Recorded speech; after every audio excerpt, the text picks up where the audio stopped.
একটু আগে কোয়েল যে কথা বলছিল, একটু আগে তন্নিষ্ঠা যে কথা বলছিল এবং সিজার যে কথা বলছিল যে ইতিমধ্যেই এই যে গোটা ঘটনা সন্দেশখালীতে যে ঘটনা ঘটেছে সেটা অত্যন্ত গুরুত্ব দিয়ে দেখছে ইডি। শুধু ইডি বললে ভুল হবে, এই মুহূর্তে জাতীয় স্তরে এটা একটা বড় আকার নিয়েছে এই ঘটনা। এবং ইতিমধ্যেই আমরা দেখেছি যে রাতারাতি শহরে ইডি ডিরেক্টর রাহুল নবীন গতকাল মাঝরাতে তিনি এসে গিয়েছেন কাজে যোগ দেওয়ার পর এই প্রথম কলকাতা। এবং সূত্রের খবর আজ দফায় দফায় ইডির অফিসারদের সঙ্গে বৈঠক ডিরেক্টরের। সুপ্রিয় আমাদের সঙ্গে রয়েছেন, সুপ্রিয়র সঙ্গে কথা বলবো। সুপ্রিয়, ঠিক যেরকম ভাবে সিজার বলছিল যে এই ঘটনাকে শুধুমাত্র ইডি গুরুত্ব দিচ্ছে তেমনটা নয়, অন্যান্য কেন্দ্রীয় তদন্তকারী এজেন্সিগুলো যারা রয়েছে তারাও অত্যন্ত সক্রিয় এবং বারবার করে নবান্নের ওপর চাপ বাড়ানো হচ্ছে।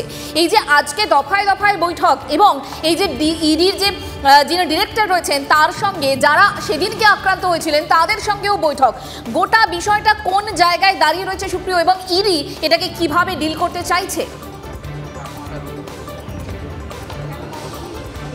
দেখো, আজকের এই বৈঠক অত্যন্ত তাৎপর্যপূর্ণ এবং কয়েক দফাতে এই বৈঠক হবে। ডিরেক্টর রাহুল নবীন তিনি নিজে কয়েক দফায় বৈঠক করবেন এবং ইতিমধ্যে আধ ঘন্টারও বেশি সময় হয়ে গেছে তিনি সিজিও কমপ্লেক্সের ইডির দপ্তরে এসে পৌঁছেছেন। এবং ইতিমধ্যে আমরা যেটা জানতে পারছি যে বৈঠকের যে প্রস্তুতি সেই প্রস্তুতি কিন্তু এক প্রকার শেষ। এবং ইতিমধ্যে আমরা আরও যেটা দেখতে পারলাম যে IG CISF, IG West Bengal সেক্টরের সিআরপিএফের যিনি আইজি রয়েছেন তিনি এসে পৌঁছেছেন। অর্থাৎ নিরাপত্তা নিয়েও যে একটা উচ্চ পর্যায়ের বৈঠক হবে তা বলার অপেক্ষা রাখে না। এবং তার পাশাপাশি এখানকার যারা অর্থাৎ কলকাতার যারা মানে সুপ্রিয় এখানে কি রাজ্যের আইন শৃঙ্খলা প্রশ্নটা উঠে যাচ্ছে বড় করে? দেখো, রাজ্যের আইন শৃঙ্খলার থেকেও যেটা সবথেকে গুরুত্বপূর্ণ যে এ ধরনের বিভিন্ন যে মামলার দায়িত্বভার রয়েছে এনফোর্সমেন্ট ডিরেক্টরেটের হাতে, এবং সেই সমস্ত মামলা তদন্তের জন্য তদন্তকারী অফিসাররা তারা বিভিন্ন জায়গাতে তল্লাশি অভিযান যাচ্ছেন। এবং সন্দেশখালীতে তল্লাশিতে যাওয়ার পর যে পরিস্থিতির মুখোমুখি হতে হলো এবং নিরাপত্তাজনিত কারণের কথা মাথায় রেখেই কিন্তু তল্লাশি অভিযানে যখন তদন্তকারীরা যান সেই সময় তাদের সঙ্গে সিআরপিএফ জওয়ান বা সিআইএসএফ এ ধরনের কেন্দ্রীয় বাহিনীর জওয়ানদের সঙ্গে নিয়ে যাওয়া হয়। কিন্তু এখানে যেটা দেখা গেল কেন্দ্রীয় বাহিনীর জওয়ানরা সঙ্গে থাকা সত্ত্বেও যে হামলার ঘটনা নজিরবিহীনভাবে ঘটলো, আক্রান্ত হলেন 3 জন ইডি অফিসার, তাদের মাথা ফেটে গেল, তারা কলকাতায় এসে হাসপাতালে চিকিৎসাধীন হলেন। এমনকি যে গাড়িগুলো তারা সঙ্গে নিয়ে গিয়েছিলেন সেই গাড়িতে ভাঙচুর, শুধুমাত্র সন্দেশখালীতে নয়, ঠিক সেই একই দিনে বনগাঁতে যখন শঙ্করাঢ্যকে রাত্রিবেলাতে গ্রেপ্তার করে নিয়ে আসা হচ্ছে ঠিক সেই সময়তেও কিন্তু একইভাবে সিআরপিএফ জওয়ান থাকা সত্ত্বেও হামলার মুখোমুখি বা তাদের বিক্ষোভের মুখোমুখি হতে হয়েছিল। এবং এই যাবতীয় বিষয় অর্থাৎ আগামী দিনে এই ধরনের তল্লাশি অভিযান বা রেডে যাওয়ার ক্ষেত্রে কি প্রিপারেশন রাখতে হবে, কারণ ইতিমধ্যেই সিআরপিএফের শীর্ষকর্তাদের তরফ থেকে কিন্তু এখানকার যারা জওয়ানরা রয়েছেন বিভিন্ন সময় তাদের মোতায়েন করা হয় তাদের জন্য বেশ কিছু নির্দেশিকা দেওয়া হয়েছে। এবং সেক্ষেত্রে তাদেরকে সবসময় হেলমেট থেকে শুরু করে অবশ্যই আমাদের এই বৈঠকের দিকে নজর থাকবে। তোমার সাথে বারে বারে কথা হবে, যদিও এখনো এই ঘটনার এতগুলো দিন কেটে যাওয়ার পরেও একটাও কিন্তু গ্রেফতারি নয় এবং খুব স্বাভাবিকভাবে এটাকে ইস্যু করেছে বিজেপি। দিলীপ ঘোষের বক্তব্য, যেখানে আইন শৃঙ্খলা নেই, সরকারের উপস্থিতি নেই, পুলিশ প্রশাসনের কিছু নেই, সেন্ট্রাল ফোর্সকেও তাড়া করে মারা হচ্ছে, সেন্ট্রাল এজেন্সির অফিসারদের মাথা ফাটিয়ে দেওয়া হচ্ছে, প্রাণে বাঁচার জন্য পালাতে হচ্ছে। তো ভাবুন, এটা কি বাংলাদেশ হয়ে গেছে নাকি পশ্চিমবঙ্গ আছে? তো স্বাভাবিক, এ তো সরকারের দায়িত্বই আছে এখানে শান্তি শৃঙ্খলা বজায় রাখা। যে সরকার এখানে রাজ্যে আছে তারা যদি এই ধরনের দেশবিরোধী ক্রিয়াকলাপে সমর্থন দেয়, তাদেরকে শেল্টার দেয়, তো চিন্তার বিষয় আছে পশ্চিমবাংলা কতদিন ভারতের সঙ্গে থাকবে। আর এই সন্দেশখালীতে ক্রমশ এই ঘটনা নিয়ে ইডি আর রাজ্য পুলিশের চাপানোতর বেড়েই চলেছে। শাহজাহানের পরিবারের অভিযোগে ইডির বিরুদ্ধে তদন্ত জারি রয়েছে পুলিশের। ইডির অভিযোগের ভিত্তিতে এফআইআর, অশান্তির তদন্ত জারি রয়েছে। পুলিশের করা শতপ্রণোদিত মামলাতেও তদন্ত। খুনের চেষ্টার মতো ধারা কেন পুলিশ দেয়নি তা নিয়ে চাপ বাড়াচ্ছে ইডি। স্বরাষ্ট্রমন্ত্রকের তরফ থেকেও রাজ্যের ওপরে চাপটা বাড়ছে। অভিযোগ, বনগাঁ হামলার ঘটনাতে এখনও এফআইআর কপি হাতে পায়নি ইডি। হামলাতে ধারা কেন ইডি ডিরেক্টরকে জানাবেন ইডি আধিকারিকেরা। সন্দেশখালী ঘটনাতে চাপানো তো জারি থাকলেও এখনো কোনো গ্রেফতারি নেই।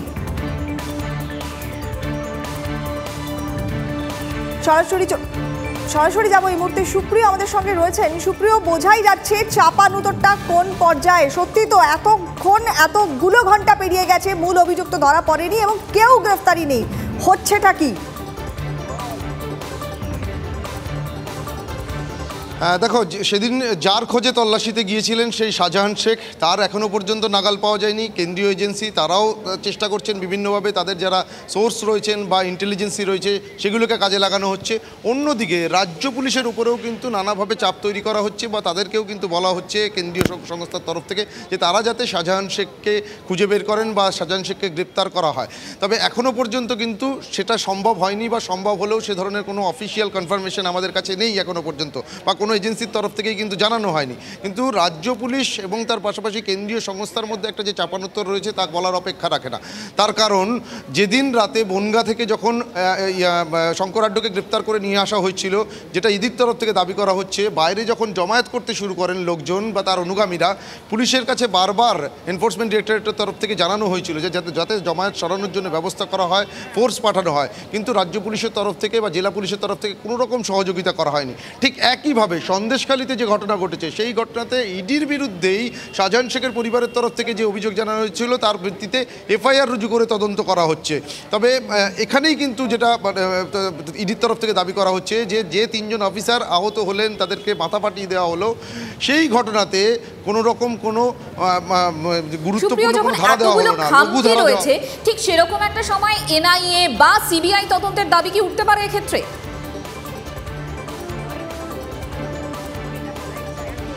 দেখো, সেদিন যে পরিস্থিতি হয়েছিল সেই বিষয়টাকে মাথায় রেখে কোথাও গিয়ে আজকের এই যে ডিরেক্টর তিনি নিজে এসে পৌঁছেছেন, রাহুল নবীন, তার সঙ্গে বৈঠক হবে এবং তিনি বিভিন্ন বিষয়গুলো একেবারে যারা সেদিন ফিল্ডে ছিলেন, যারা আক্রান্ত হয়েছিলেন, অন্যান্য যারা সিআরপিএফ অফিসিয়ালরা ছিলেন তাদের সঙ্গে কথা বলবেন এবং যে জনতা বা যে গ্রামবাসীরা তাদের উপরে হামলা চালিয়েছিল তাদের কি উদ্দেশ্য ছিল এবং সেগুলো বোঝার পরেই, এবং তারা সশস্ত্র ছিল কি না, থাকলে কী ধরনের অস্ত্রশস্ত্র ছিল এবং তারা কতটা অ্যাগ্রেসিভ ছিল, এই বিষয়গুলো বোঝার পরেই এবং শাহজাহান শেখ এবং অন্যতম একটা গুরুত্বপূর্ণ বিষয় যে শাহজাহান শেখের বাড়িতে যেদিন তল্লাশি অভিযানে তদন্তকারীরা গিয়েছিলেন, সেই শাহজাহান শেখের কি ব্যাকগ্রাউন্ড রয়েছে, শাহজাহান শেখকে কোনোভাবে নাগাল পাওয়া যাচ্ছে না কেন? শেখ শাহজাহানের এইভাবে যে অন্তরালে চলে যাওয়া, এই অন্তরালে চলে যাওয়া একাধিক প্রশ্ন তুলে দিচ্ছে, একাধিক প্রশ্ন উঠছে, এবং যখন একাধিক প্রশ্ন উঠছে আমাদেরও কাজ দেখুন প্রশ্ন করা। তাই জন্য আমরা প্রশ্ন করেছিলাম শেখ শাহজাহানের ভাইকে। তিনি আবারও ক্যামেরার সামনে মুখ খুললেন। আলমগীর তিনি বলছেন যে দাদার গ্রেপ্তারের ব্যাপারে কিছু তিনি জানেন না, দাদার সঙ্গে যোগাযোগ হয়নি।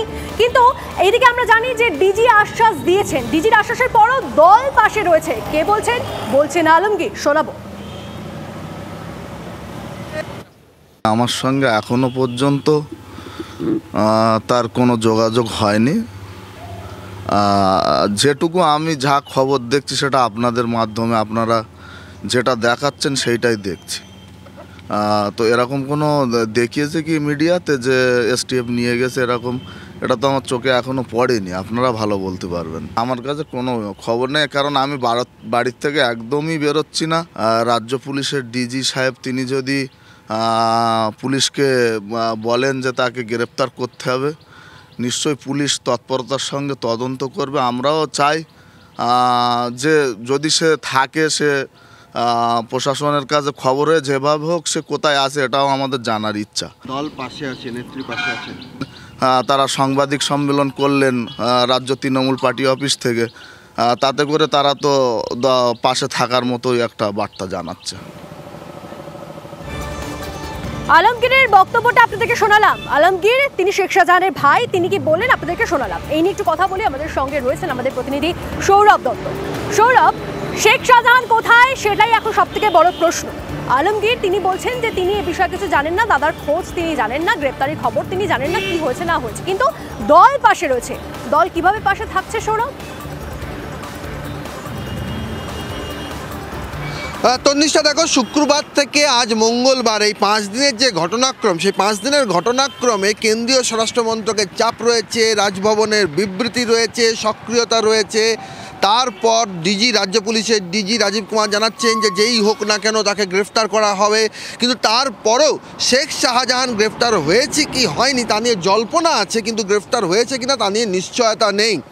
উল্টো দিকে যখন একদিকে দেখা যাচ্ছে যে জেলা সভাপতির যে মৎস্য দপ্তরের কর্মাধ্যক্ষ ছিলেন শাহজাহান, সেই পদ থেকে তাকে আপাতত অব্যাহতি দেওয়া হচ্ছে এবং রাজ্য পুলিশের ডিজি যখন এই কথা বলছেন তখন সেটা ধরেই নিতে হবে যে রাজ্য প্রশাসনের শীর্ষ স্তরের অনুমতি নিয়েই তিনি সেই কথা বলছেন। কিন্তু তারপরেও শেখ শাহজাহানের পরিবার, তার শেখ আলমগীর যিনি ভাই, তার ভাই দলে পাশে থাকার বার্তা এই কারণেই বলছেন যে যেহেতু দলের তরফে যে বৈঠক, কালকে যে সাংবাদিক বৈঠক হয়েছে, সেখানে দলের যে দলীয় মুখপাত্র কুণাল ঘোষ যে কথা বলেছেন যে আমরা দিকের ভার্সন শুনেছি, আমরা শেখ শাহজাহানের ভার্সন শুনিনি, ফলে সেইটা কিন্তু তাদের কিন্তু কোথাও কিন্তু সেটা আলমগীরের শেখ আলমগীরদের সেটা আশ্বস্ত করছে। ফলে সব মিলিয়ে একদিকে মুখে বিবৃতি আছে কিন্তু কার্যক্ষেত্রে সক্রিয়তা নেই। শুধু শেখ শাহজাহান কেন, সেদিন শুক্রবার দিন এই ঘটনায় এখানে যারা জড়ো হয়েছিলেন, যে জমায়েত ছিল, সেই জমায়েত থেকেও কাউকে চিহ্নিত করা যায়নি বা তার কোনো গ্রেফতারির ঘটনা ঘটেনি।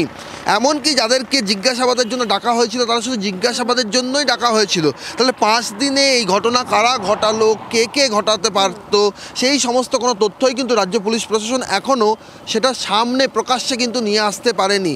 ফলে সব মিলিয়ে যা বলা হচ্ছে আদতে তাই করা হচ্ছে কিনা তা নিয়ে একটা জল্পনা থাকছে, এবং সেই জল্পনা থাকছে বলেই শেখ আলমগীররা বলছেন দল পাশে আছেন। নির্দেশ রয়েছে, জল্পনা অনেক। সৌরভ, আমাদের নজর থাকবে এদিকে। এই যে 4 দিন তো কেটে গিয়েছে, কিন্তু শেখ শাহজাহান কোথায়, এই প্রশ্নই ততদিন ঘোরাফেরা করবে যতদিন না পর্যন্ত শেখ শাহজাহানের কোনো ট্রেস পুলিশ পাচ্ছে। আমাদের কাছে খবর আসছে। একদমই। আর সৌরভ যে কথাটা বলছিল যে নির্দেশ রয়েছে কিন্তু সেই নির্দেশের বাস্তব প্রতিফলন নেই, অর্থাৎ শেখ শাহজাহান তাকে নিয়ে কিন্তু একাধিক অভিযোগ রয়েছে। এই তৃণমূল নেতা শেখ শাহজাহান, তার বিরুদ্ধে খুনের অভিযোগ রয়েছে এবং খুনের অভিযোগে সিবিআই তদন্তের দাবিতে এবার হাইকোর্টে 2 পরিবার। সিবিআই আর এনআইএ তদন্তের দাবি পদ্মা মণ্ডল আর সুপ্রিয়া মণ্ডলের, কিন্তু কেন তারা আদালতের দ্বারস্থ হলেন, কি তাদের অভিযোগ? শ্রাবন্তী শাহ আমাদের সঙ্গে রয়েছেন। শ্রাবন্তী, দেখো, এর আগেই বিরোধী দলনেতা শুভেন্দু অধিকারী দাবি করেছিলেন যে এই 2 ঘটনায় মূল আসামি শাহজাহান শেখ, তার বিরুদ্ধে খুনের অভিযোগ রয়েছে। এবার সেই অভিযোগের এখনো পর্যন্ত সেই অর্থে তদন্ত হয়নি, তাই সিবিআই তদন্তে দাবি জানিয়ে এই দুজনেরই পরিবার আপাতত কলকাতা হাইকোর্টের দ্বারস্থ হয়েছেন। একই সঙ্গে সিবিআই এবং এনআইএ তদন্তের দাবি তারা করেছেন, তার কারণ একটা জাতীয় যে এর মধ্যে জাতীয় নিরাপত্তাজনিত বিষয়টা চলে আসছে, সেই বিষয়ের জন্যই এনআইএ তদন্তের দাবি করেছেন। বিচারপতি জয় সেনগুপ্ত মামলাটি করার অনুমতি দিয়েছেন। এই সপ্তাহে শুনানির সম্ভাবনা রয়েছে। শ্রাবন্তী, ধন্যবাদ। আর এদিকে গ্রেফতারি নেই সন্দেশখালীতে প্ররোচনা শাসক নেতাদের গলাতে। শোভনদেব চট্টোপাধ্যায় বর্ষিয়ান এই রাজনীতিবিদ, প্রতিরোধ তত্ত্ব চুঁচুড়ার বিধায়ক অসিত মজুমদারের গলাতেও একই সুর, দুজনের গলাতে শোনা যাচ্ছে ইডি অভিযান করলে সারা দেশে জনবিস্ফোরণ হবে। গতকাল শোভনদেব চট্টোপাধ্যায় বলেছিলেন এলাকার মানুষ প্রতিরোধ করলে প্রতিরোধ হবে, আর এবারে একই সুরে সুর মেলালেন অসিত মজুমদারও। বললেন সম্মানহানি করতেই ঘুরছে ইডি, বাংলার মানুষ পছন্দ করছে না, দাবি করলেন তৃণমূল বিধায়ক। দুজনেরই বক্তব্য একবার শোনাই। ভাই, তো জনবিস্ফোরণ হবে পরেতে, এখন তো সব একটা জায়গায় হয়েছে বলে সারা বাংলা জুড়ে জনবিস্ফোরণ হবে, এবং ভারতবর্ষের যেখানে যেখানে বিজেপি সরকার নেই সেখানে ইডি যাচ্ছে, আর সব যুধিষ্ঠিরের ছেলে পুলে। আসামে হেমন্ত বিশ্ব শর্মা যুধিষ্ঠিরের ছেলে, যেখানে যেখানে বিজেপি সরকার আছে সেখানে ইডি সিবিআই দুর্নীতি দেখতে পাচ্ছে না। এই জনবিস্ফোরণ ভারতবর্ষে হবে। ইডি গেলে কেউ গেলে হবে, বলতে যে যাবে হবে, ইডি গেলে আবার কি, যে যাবে হবে জনবিস্ফোরণ। ইডি তো যে কোনো লোকের মান সম্মান হানি করার জন্য ঘুরছে। ইডির এই কার্যকলাপ বাংলার মানুষ পছন্দ করছে না। অতএব কাউকে না জানিয়ে সকালবেলা রাত্রিবেলায় যদি হানা দেয়, এলাকার মানুষ যদি প্রতিরোধ করে, এটা নিয়ে বলার কি আছে? প্রতিরোধ হবে। শান্ত আমাদের সঙ্গে রয়েছেন। শান্ত, আমরা দুজনের বক্তব্য শুনলাম। এমনিতে শোভনদেব চট্টোপাধ্যায় প্রাজ্ঞ রাজনীতিবিদ, তিনি বরাবরই একটু ঠান্ডা মাথায় কথা বলেন, এতদিন আমরা সেটা দেখেছি। এবার যে মেজাজ হারালেন স্পষ্ট। অসিত মজুমদারও একই সুরে সুর মেলালেন। পরোক্ষে এরা, তার মানে এই যে ইডির ওপর হামলা হলো সেটাকেই সমর্থন করছেন। ইডি তো নিজে বলেছে এরকম কোনোদিন কোনো ঘটনা তাদের হয়নি, তারা গোটা দেশ জুড়ে অভিযান চালায়। একদমই কোল। এই যে বক্তব্য দুজন বর্ষিয়ান বিধায়ক, একদিকে চুঁচুড়ার বিধায়ক, অন্যদিকে হচ্ছে খড়দার বিধায়ক, এই 2 বিধায়কের বক্তব্য কিন্তু পরোক্ষে ইন্ধন যোগাচ্ছে কোথাও এই ইডির ওপর হামলার উপরে। কারণ তোমার ইডির যেদিনকে ইডির আধিকারিকদের উপর যখন যেদিন হামলা হলো সেদিন কিন্তু তৃণমূল সকাল থেকে বলতে শুরু করেছিল যে সেখানে গিয়ে পরিস্থিতি উত্তক্ত করার জন্য কিন্তু ইডি আধিকারিক এবং সিআরপিএফেরও হামলা হয়েছে। কিন্তু যত বেলা গড়িয়েছে ততক্ষণ কিন্তু তারা সুনরম করতে শুরু করেছিল। কিন্তু আবার দেখা যাচ্ছে তৃণমূলের বিধায়কদের দুজনের গলায় এই ধরনের বক্তব্য, তাতে কিন্তু যাদের যেখানে যেখানে মূলত অভিযান হবে সেখানে কিন্তু সাধারণ বাসিন্দারা শুধু নয়, তৃণমূল কর্মীরা যারা থাকবে তারাও কিন্তু ইন্ধন পেয়ে যাবে এই ইডি আধিকারিক এবং সিআরপিএফদের উপর হামলা করার ব্যাপারে। তাতে কিন্তু কোথাও নিরাপত্তা বিঘ্নিত হচ্ছে আর এই তদন্ত কার্য বিঘ্নিত হচ্ছে বলে মনে করছেন তদন্তকারীরা। যেখানে দুজন বর্ষিয়ান বিধায়ক অর্থাৎ শোভনদেব চট্টোপাধ্যায় এবং অসিত মজুমদারের মতো দুজন বর্ষিয়ান বিধায়ক এই ধরনের বক্তব্য করেছেন, সেখানে কোথাও মনে করছে রাজনৈতিক মহল যে এই কথাকে দলের তরফে এন্ডোর্স করা হচ্ছে, অর্থাৎ দলের যেন কোথাও পরোক্ষভাবে সমর্থন রয়েছে। দল যেটা দলের মুখপাত্ররা যেটা সাংবাদিক বৈঠকে বলতে পারছেন না, সেটা বিধায়করা এভাবে প্রকাশ্যে বলে দিচ্ছেন। আর তাতেই কিন্তু সমস্যা আরও বাড়বে।